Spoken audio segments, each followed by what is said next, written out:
Hello and welcome to Talking with the Angels. Today is Tuesday, March 6th, 2018. Today I wanted to talk about me and who I am. Before I really get into so many topics, I think it's important that everybody understands kind of who I am, what I'm about, how spirit really connected with me. I talked briefly about this in the first podcast, but kind of understanding a little bit more about me. So as we continue, you kind of understand my point of view and understand where my life has taken me. I've already recorded this a couple times and had to stop. This is definitely a little bit more challenging than I thought it was going to be, talking about myself, trying to figure out why. I think it's that vulnerability, being in that raw state of really talking about who you are and showing all sides of you to people I've never met, but also really facing those aspects of your life that you've kind of almost forgotten, I guess, or try not to revisit. So I hope my story inspires you to take another look within yourself and see things about you that you've may tucked away, that you may need to revisit, or things that you need to face, and know that how far you've come and that things you've overlooked that really make up who you are, and to love all aspects of yourself, because you truly are a incredible being, and every experience we've experienced throughout our life makes us unique and makes us who we are. So who am I? I am Tawnya from a small town in New Mexico. Some of you may have heard it of Alamogordo. We're known for white sands for our Air Force Base. I was born and raised there. I moved out of Alamogordo when I was 28. I've been gone for 6 years, so you can do the math, figure out how old I am. Let's see.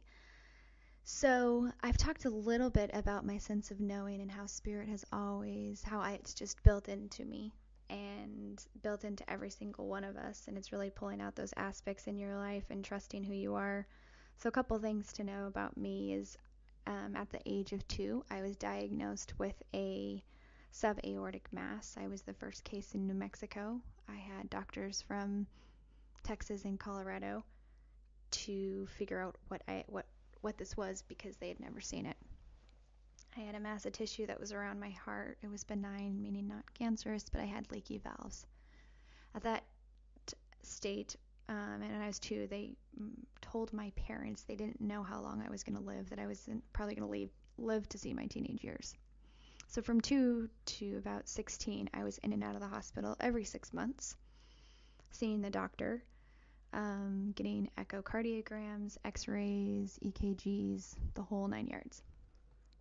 We had to travel from Alamogordo to Albuquerque. That was about a 3.5-hour drive every 6 months to see my cardiologist.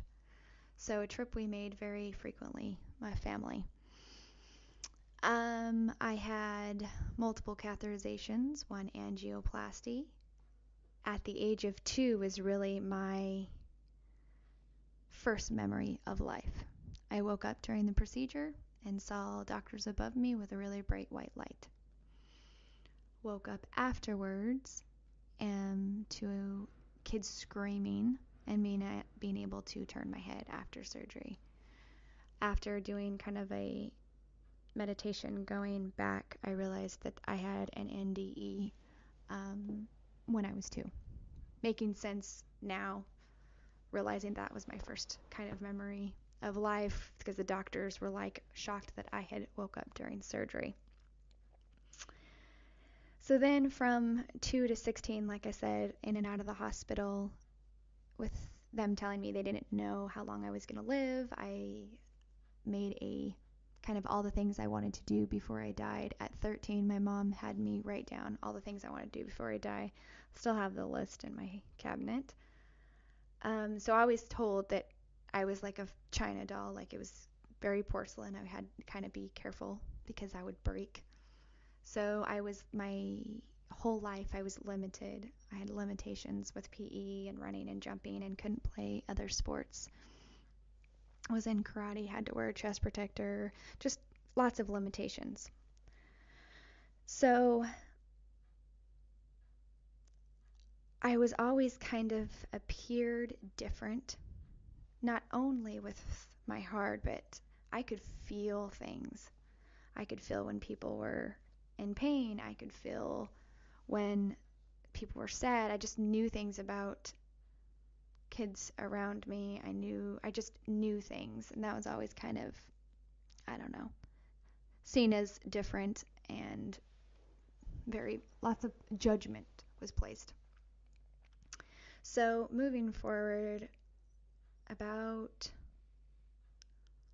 trying to think, I wanted to play volleyball in high school. Moving into middle school and high school, I wanted to play volleyball, but the coach wouldn't let me because I wasn't allowed to run like the rest of them. So she said I couldn't participate in volleyball. So I decided to do cheerleading and tried out for cheerleading and made it. And the coaches were really respectful in a sense that knew I couldn't do a lot of the workout before routines.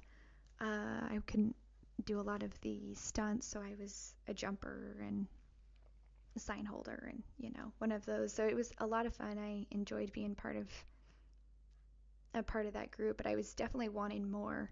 So I decided at the age of 15 that I wanted the surgery to help me be less sheltered, less able to, or be more able to do things. So the doctor said that I could have a valve replacement, and I wanted to do it. So how old was I? 16. I had just turned 16. I had a valve replacement. It was a donor's valve. He was an 18-year-old boy who had passed away, and they replaced my pulmonary valve with my aorta and put in a cadaver pulmonary valve in. And I knew my valve would still leak, but it was supposed to be better. So during that surgery, there was massive amounts of complications. I was the first surgery in that day and the last person out. My surgery was 12 hours. The details that most people don't know is because my aunt was one of the head nurses in the operating room. So the donor's valve had a lot of holes in it, so they had to kind of decide that. There was lots of things that happened. And then when they moved you from the heart-lung machine to start pumping on your own, my heart wouldn't pump. So they had to take my heart out of my body and get it to start massaging it to get it to pump. After coming out of surgery, I wanted the tube out of my throat, so I was writing because I was trying to figure out what had happened and everything else. And the doctors were amazed that I was writing. I've always had like the will to keep pushing forward through all obstacles and challenges that were thrown my way. So then they put more morphine in me, and I slept. They ended up overdosing me on morphine, and lots of my lung had collapsed because they didn't get me up in enough time. So lots of challenges. I was in ICU for 7 days.